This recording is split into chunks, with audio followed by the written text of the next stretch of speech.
आदरणीय व्यासपीठ पूज्य गुरुजन वर्ग आणि माझे सगळे मित्रमैत्रिणींना, आज आपण प्रजासत्ताक दिनाच्या निमित्ताने एकत्र जमले आहोत। या मंगल दिनी आपणा सर्वांना प्रजासत्ताक दिनाच्या खूप खूप शुभेच्छा। या निमित्ताने आज मी आपणासमोर जे मनोगत व्यक्त करणार आहे ते आपण शांतपणे ऐकावे ही नम्र विनंती।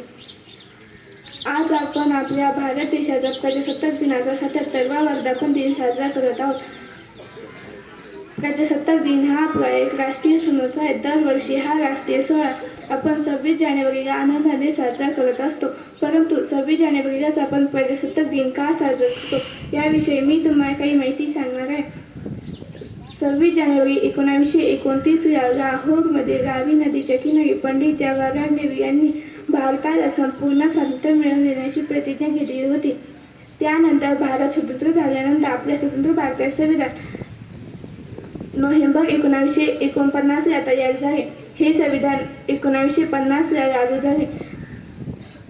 त्यावेळी डॉक्टर राजेंद्र प्रसाद हे आपल्या भारताचे प्रथम राष्ट्रपती होते। तेव्हापासून आजपर्यंत 26 जानेवारी भारतात प्रजासत्ताक दिन म्हणून साजरा केला जातो।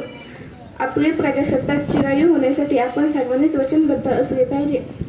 आपला देश सतत प्रगतीपथावर राहण्यासाठी आपण सर्वांनीच प्रयत्न केले पाहिजे।